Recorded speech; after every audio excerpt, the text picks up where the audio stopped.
Good morning students. Chapter 6 કાર્ય ઉર્જા અને પાવર.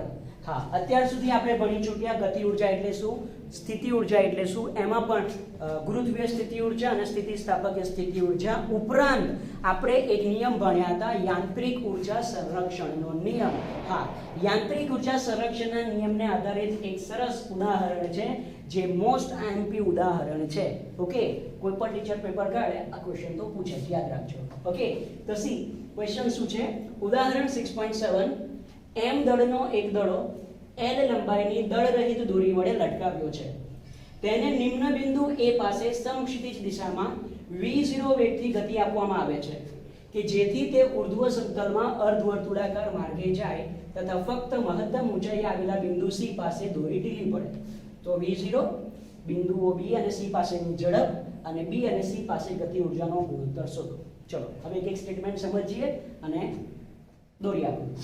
m દળનો એક દડો l લંબાઈની દળ રહિત દોરી વડે લટકાવ્યો છે.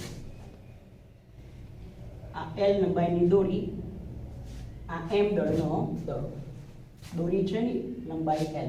ઓકે, તો m દળનો એક દડો l લંબાઈની દળ રહિત દોરી વડે લટકાવ્યો છે. તેને નિમ્ન બિંદુ a પાસે, બિંદુ a છે, a પાસે સમક્ષિતિજ દિશામાં v0 વેગથી ગતિ આપવામાં આવે. સમક્ષિતિજ દિશામાં v0 વેગથી ગતિ આપવામાં આવે કે જેથી તે ઉર્ધ્વ સમતલમાં અર્ધવર્તુળાકાર માર્ગે જાય. ઉર્ધ્વ સમતલમાં અર્ધવર્તુળાકાર માર્ગે જાય. ઉર્ધ્વ સમતલમાં અર્ધવર્તુળાકાર માર્ગે જાય. Like this. ઉર્ધ્વ સમતલમાં અર્ધવર્તુળાકાર માર્ગે જાય. આ રીતે ખબર પડી? આ થઈ ગયું એનું કેન્દ્ર અને આ થઈ ગયો અર્ધવર્તુળાકાર માર્ગ. ક્લિયર? ઓકે, અર્ધવર્તુળાકાર માર્ગે જાય તથા ફક્ત મહત્તમ ઊંચાઈએ, ચલો આ બિંદુને શું કહેવાય, મહત્તમ ઊંચાઈએ c પાસે, મહત્તમ ઊંચાઈએ આવેલા બિંદુ c પાસે દોરી ઢીલી પડે. અહીંયા આવતા દોરી ઢીલી પડે છે. તો આટલા 3 ક્વેશ્ચન તમારે શોધવાના છે. આકૃતિ ખબર પડી શું છે? ઓકે, ચલો મેં કીધું ને આપણે આ ક્વેશ્ચન શોધવા માટે યાંત્રિક ઉર્જા સંરક્ષણનો નિયમ વાપરીશું. યાંત્રિક ઉર્જા સંરક્ષણનો નિયમ એટલે કે ગતિ ઉર્જા વત્તા સ્થિતિ ઉર્જાનો સરવાળો અચળ રહે. ગતિ ઉર્જાનું સૂત્ર ½ mv², સ્થિતિ ઉર્જાનું સૂત્ર u mgh. h એટલે સંદર્ભ સપાટીથી ઊંચાઈ, સંદર્ભ સપાટીથી ઊંચાઈ. અહીંયા હું સરળતા ખાતર આ a માંથી પસાર થતી સપાટીને સંદર્ભ સપાટી લઉં છું. ઓકે, સંદર્ભ સપાટી. ઓકે, અથવા તો બીજી રીતે શું કહી શકાય ખબર, કે a પાસે સ્થિતિ ઉર્જા કેટલી લઈ લઉં છું, 0. તો અહીંયા લખું ધારો કે સંદર્ભ સપાટી, સંદર્ભ સપાટી એમાંથી પસાર થાય છે, એમાંથી પસાર થાય છે. ચલો ક્લિયર આટલી વસ્તુ? ઓકે, હવે પહેલામાં પહેલું બિંદુ a પાસે, બિંદુ a પાસે, નિમ્ન બિંદુ પાસે, બિંદુ a પાસે. ચલો પહેલામાં પહેલું આ બિંદુ a પર જ્યારે દડો અહીંયા હોય ત્યારે એના પર કેટલા બળ લાગશે? કોઈ પણ પદાર્થ હોય જે દળ ધરાવતો હોય એના પર mg તો નીચેની તરફ હંમેશા લાગે જ. mg કઈ તરફ લાગશે? નીચેની તરફ. આ દડો દોરીની સાથે જોડેલો છે માટે એનામાં શું લાગશે? તણાવ બળ. તણાવ બળ T. તણાવ બળ શું લાગશે? T. હવે જો વિદ્યાર્થીઓ, અહીંયા એ લોકોએ જ કીધું છે કે સમક્ષિતિજ દિશામાં વેગ આપવાથી એ અર્ધવર્તુળાકાર માર્ગ પર ગતિ કરે છે, વર્તુળમય ગતિ કરે છે. આપણને ખબર છે વર્તુળમય ગતિ કરવા માટે શું જરૂરી છે? કેન્દ્રગામી બળ. તો અહીંયા આ બિંદુ a પાસે કેન્દ્રગામી બળ કોણ પૂરું પાડશે? જોઈએ ચલો કે બિંદુ a પાસે, બિંદુ a પાસે વર્તુળમય ગતિ કરવા માટે, વર્તુળમય ગતિ કરવા માટે જરૂરી કેન્દ્રગામી બળ, જરૂરી કેન્દ્રગામી બળ. ચલો કેન્દ્રગામી બળનું સૂત્ર શું છે? mv²/r. m એટલે દળ, v એટલે ઝડપ અને r એટલે ત્રિજ્યા. તો જુઓ અહીંયા વર્તુળમય ગતિ કરવા માટે જરૂરી કેન્દ્રગામી બળ m. બિંદુ a પાસે ઝડપ કેટલી છે? v0. તો v0² અપોન જે અર્ધવર્તુળાકાર પથ પર ગતિ કરે છે ને એની ત્રિજ્યા કેટલી થઈ જશે? દોરીની લંબાઈ જેટલી. જો આકૃતિ પરથી બહુ ક્લિયર દેખાય છે, આ પોઈન્ટ તો ફિક્સ જ રહેશે ને. અને દડો આ રીતે ગતિ કરશે. તો આ જે લંબાઈ છે એને જ કહેવાશે ત્રિજ્યા, એટલે mv02/L ઇઝ ઇક્વલ ટુ, ચલો જરૂરી કેન્દ્રગામી બળ કોણ પૂરું પાડે? જો વિદ્યાર્થીઓ જુદા જુદા કિસ્સાઓમાં કેન્દ્રગામી બળ જુદા જુદા બળ દ્વારા પૂરું પાડવામાં આવે છે. આપણને ખબર છે પૃથ્વી સૂર્યની આજુબાજુ વર્તુળમય ગતિ કરે છે, એના માટે જરૂરી કેન્દ્રગામી બળ ગુરુત્વાકર્ષણ બળ પૂરું પાડે છે. ઇલેક્ટ્રોન ન્યુક્લિયસની આજુબાજુ ગતિ કરે છે, જરૂરી કેન્દ્રગામી બળ વિદ્યુત બળ પૂરું પાડે છે. આપણે બે કેસ જોયા હતા કે સમક્ષિતિજ વર્તુળાકાર માર્ગ પર ગતિ કરે ત્યારે જરૂરી કેન્દ્રગામી બળ ઘર્ષણ બળ પૂરું પાડે છે. તો અહીંયા આ કિસ્સામાં આ વર્તુળમય ગતિ માટે કોણ જરૂરી કેન્દ્રગામી બળ પૂરું પાડશે? તો એ પાસે આ દડા પર બે બળ લાગે છે. વર્તુળમય ગતિ દડો કરે છે ને, તો દડા પર કેટલા બળ લાગે છે? 2 mg અને p. તો આ બંનેનું પરિણામી બળ, આ બંનેનું પરિણામી બળ એ અહીંયા જરૂરી કેન્દ્રગામી બળ પૂરું પાડશે. હવે આકૃતિ પરથી બહુ જ ક્લિયર છે. t અને mg બંનેની દિશા એકબીજાથી કેવી છે? વિરુદ્ધ. t અને mg બંનેની દિશા એકબીજાથી કેવી છે? વિરુદ્ધ. તો અહીંયા હું શું લખીશ ખબર? It is t mg. કેમ વચ્ચે માઈનસ લખ્યા? કારણ કે t અને mg ની દિશા કેવી છે? પરસ્પર વિરુદ્ધ. કેમ t mg? કોઈ કહેશે સર mg t ના લખાય? ના, આ તણાવ બળ વધારે હશે જેના લીધે ઉપરની દિશામાં અર્ધવર્તુળમય ગતિ કરે છે, માટે મેં લખ્યા t mg. આટલું ક્લિયર? આટલું ક્લિયર? ઓકે. હવે શું કરીએ? તો જુઓ, હવે હું બિંદુ A પાસે કુલ યાંત્રિક ઊર્જા શોધું. બિંદુ A પાસે કુલ યાંત્રિક ઊર્જા એટલે EA is equal to KA plus UA. યાંત્રિક ઊર્જા બરાબર ગતિ ઊર્જા વત્તા સ્થિતિ ઊર્જા. KA હાફ દળાનું દળ કેટલું છે? m. A પાસે એની ઝડપ કેટલી છે? v02 પ્લસ UA એટલે સ્થિતિ ઊર્જા mgh. ચલો આ A નું સંદર્ભ સપાટીથી ઊંચાઈ કેટલી? ભાઈ એમાંથી પસાર થાય છે એટલે ઊંચાઈ કેટલી થઈ જશે? 0. તો is equal to mg into 0. તો EA કેટલા આયા? EA is equal to, it is half m v02. સમીકરણ નંબર 1. ક્લિયર આટલું?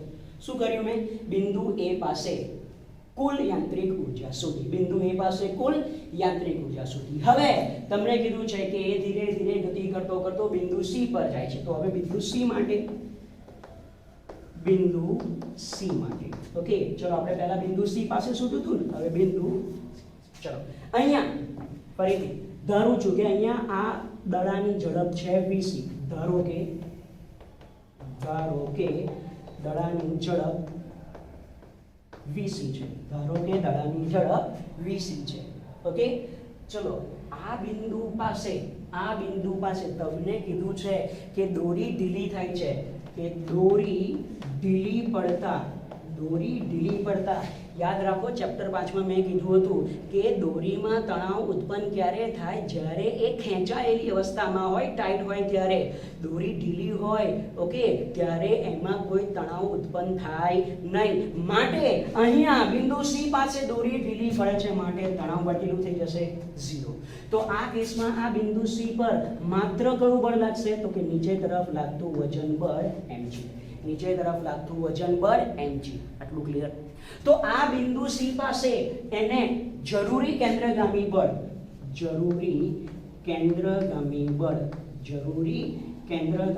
કોણ પૂરું પાડશે? જુઓ, જરૂરી કેન્દ્રગામી બળ m. બિંદુ C પાસે ઝડપ કેટલી મેં કરી?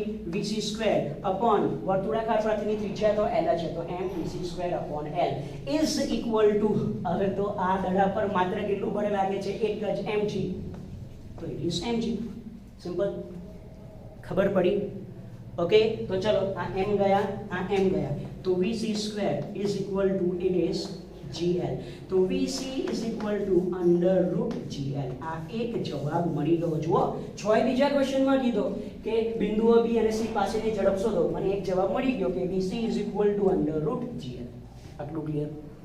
ઓકે, હવે હું શું ખબર? C પાસે કુલ યાંત્રિક ઊર્જા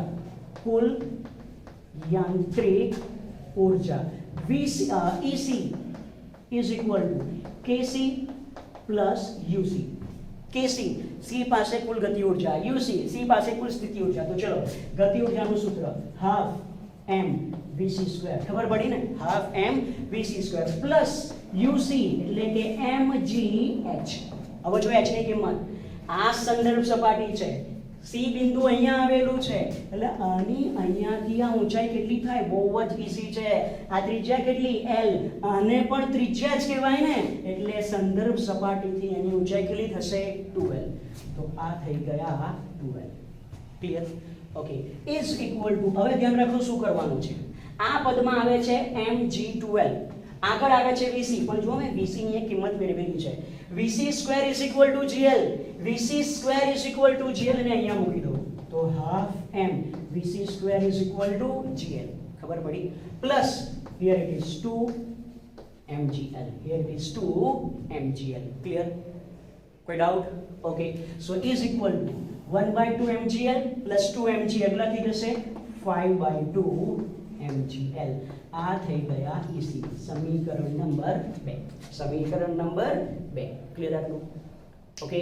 હવે યાંત્રિક ઉર્જા સંરક્ષણનો નિયમ, કે યાંત્રિક ઉર્જા સંરક્ષણના નિયમ પરથી, યાંત્રિક ઉર્જા સંરક્ષણના નિયમ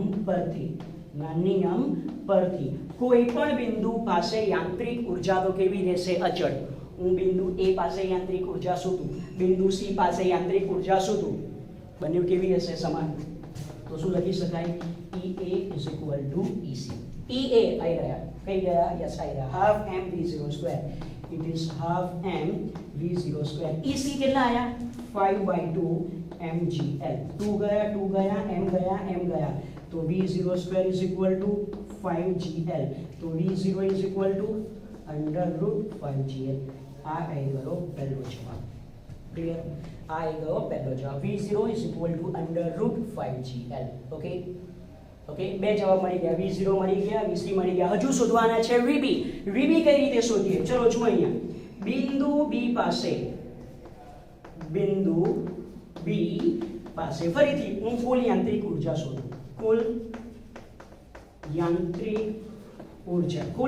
ઉર્જા EB is equal to, it is KB plus UB.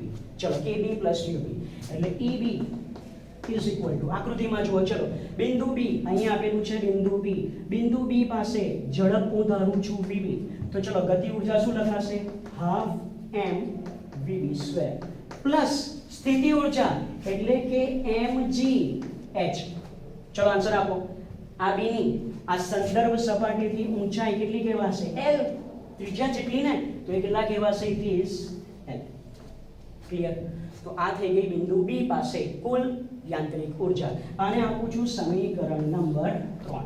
ફરીથી યાંત્રિક ઉર્જા સંરક્ષણનો નિયમ, બિંદુ A પાસેની યાંત્રિક ઉર્જા બરાબર બિંદુ B પાસેની યાંત્રિક ઉર્જા બરાબર બિંદુ C પાસેની યાંત્રિક ઉર્જા. ઓકે. તો યાંત્રિક ઉર્જા સંરક્ષણના નિયમ પરથી, યાંત્રિક ઉર્જા સંરક્ષણના નિયમ પરથી શું લખાશે? તો કે EB is equal to EC. હા, તમે EB is equal to EA પણ લખી શકો, આન્સર તો એ જ આવશે. Okay. EB is equal to EC. EB half m VB square plus mgl is equal to EC. કઈ ગયા? EC. yes, here it is 5/2 mgl. it is 5/2 mgl. આ mgl ને પેલી સાઈડ લઈ જાઓ તો 5/2 mgl minus mgl, તો half m VB square is equal to 3/2 mgl. 2 ગયા, 2 ગયા, m ગયા, m ગયા, તો VB square is equal to 3gl and VB is equal to √3gl. VB is equal to √3gl. Clear? તો total 3 ઝડપ આપણે શોધવાની હતી, VC, VO અને VB. ક્લિયર? છેલ્લો ક્વેશ્ચન કે B અને C પાસે ગતિ ઉર્જાનો ગુણોત્તર શોધો. KB/KC. આ તો બહુ જ સરળ ક્વેશ્ચન છે. KB/KC. KB એટલે half m VB square divided by half m VC square. ચલો હાફ ગયા, m ગયા, m ગયા. VB સ્ક્વેર આ જે ઉપર દેખાય છે, it is 3gl. VC square આ રહ્યા, it is gl. it is gl ગયા તો જવાબ આવી જશે 3. ક્લિયર? તો વિદ્યાર્થીઓ ચેપ્ટર 6 માંથી આ એક ઇમ્પોર્ટન્ટ ક્વેશ્ચન છે, મોસ્ટ આઈએમપી ક્વેશ્ચન છે, ઓકે, 4 માર્ક્સ માટે. તો ખાસ ધ્યાન રાખજો. કરવાનું શું છે? બિંદુ A પાસે કુલ યાંત્રિક ઉર્જા શોધી, બિંદુ C પાસે કુલ યાંત્રિક ઉર્જા શોધી, બંનેને સરખાઈ દીધા, જવાબ મળી ગયો. પછી બિંદુ B પાસે કુલ યાંત્રિક ઉર્જા શોધી, B અને C ની યાંત્રિક ઉર્જા સરખાઈ દીધી, જવાબ મળી ગયો. થોડુંક ધ્યાન રાખો તો લાગે છે બહુ મોટો ક્વેશ્ચન, બટ સરળ ક્વેશ્ચન છે. ક્લિયર? Right now